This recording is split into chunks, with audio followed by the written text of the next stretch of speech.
Hello! I cannot see the screen as I'm recording at the moment because my tripod is broken and I thought it wasn't broken but anyway, it turns out that it is.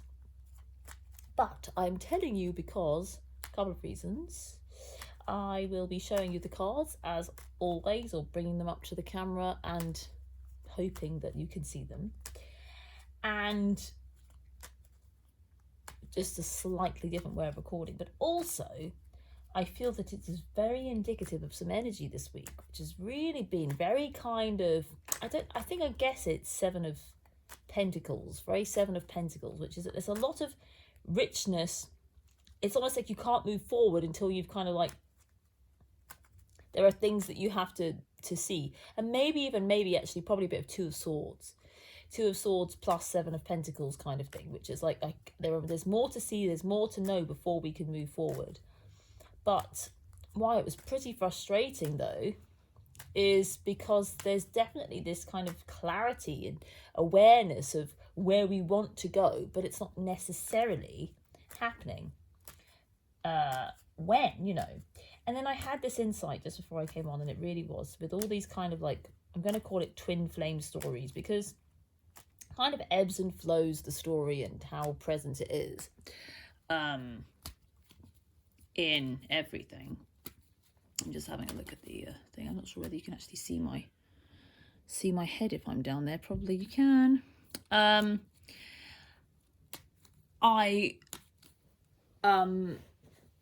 I'm not sure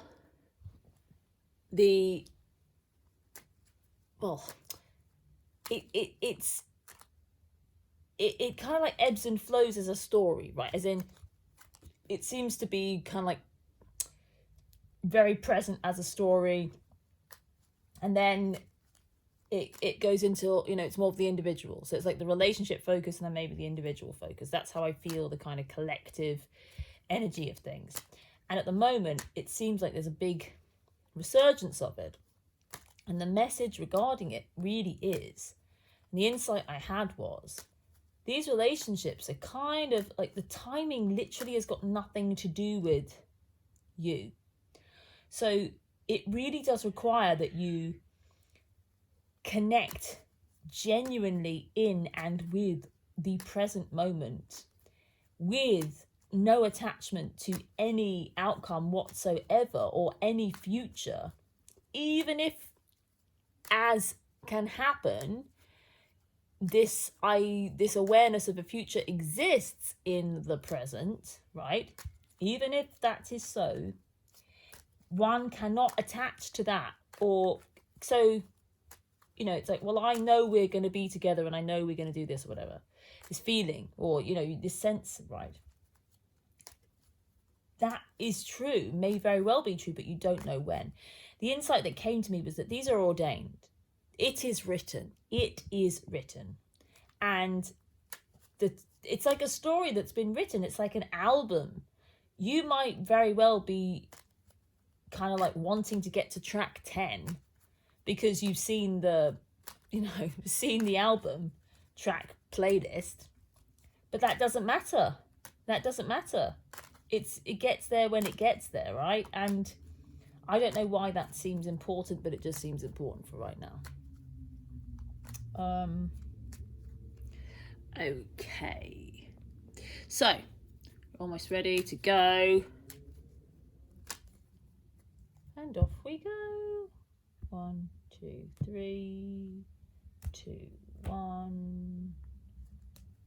Bottom of the deck is, of course, the Two of Wands. So this was the energy that I wanted to talk about in the Seven of Pentacles, Two of Swords energy, which is about planning and looking to the future. So it is kind of reiterating that idea or that story that we must still have the awareness of, or the experience of being the creator of the world as we want it, and that awareness, right? It's very, very important that you experience yourself as a manifester of your destiny, and that you reach out into the world as you would like it to be. And I feel like the messages the world as you would like it to be, or the dream that you have for yourself and your relationship, because it's this two here, right, is accurate and true.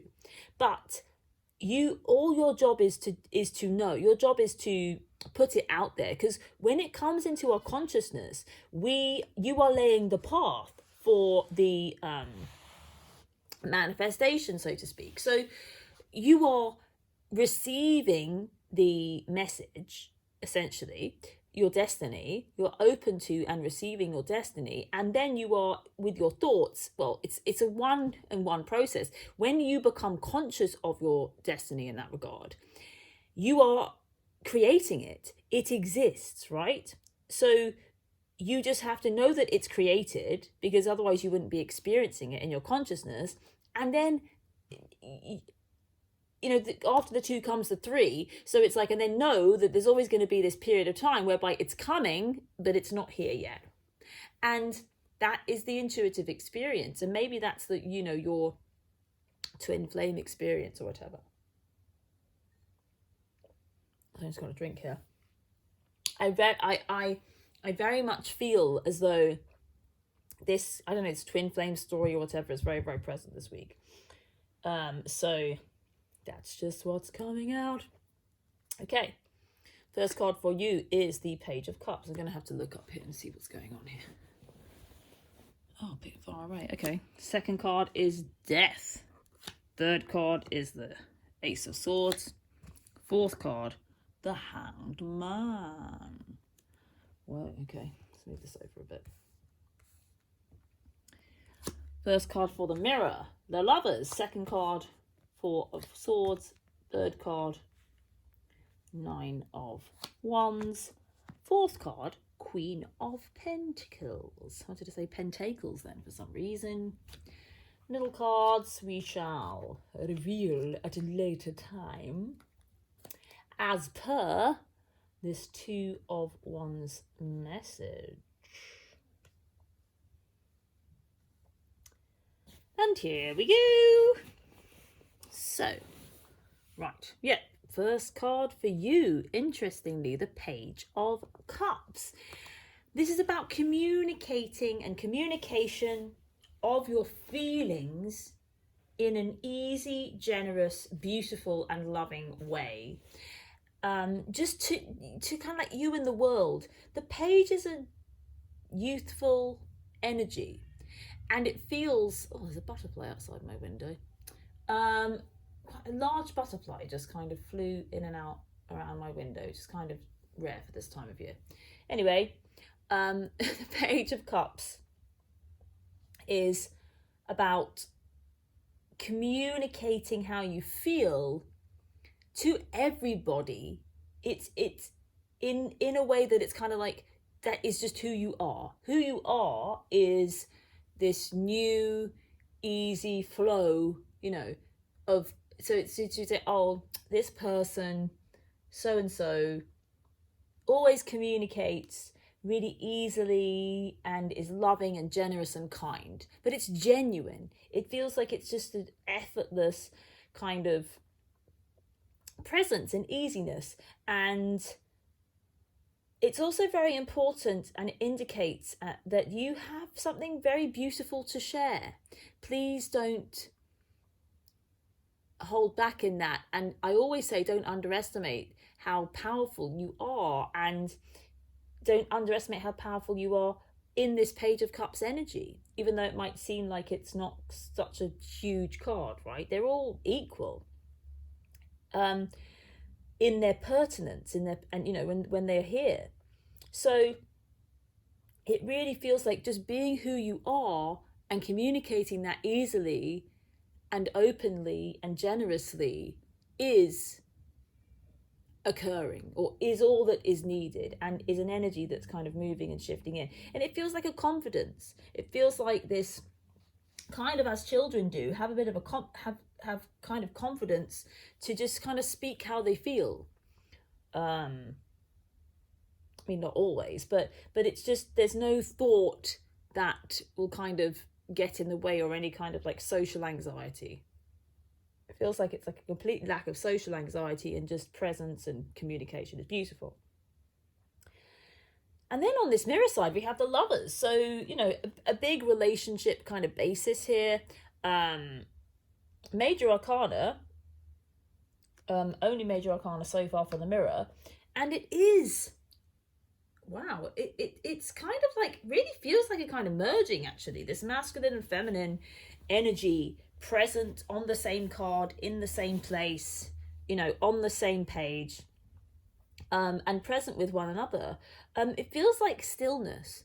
Feels like stillness. Feels like just feels like presence. There's something really beautiful, easy, integral, and what am I going to say? Natural in this presence. And these feel very similar, these energies. So it's kind of saying, you know, when you can communicate from this Page of Cups energy. The rest of this 11-minute, 11-second reading is available by clicking the link in the description.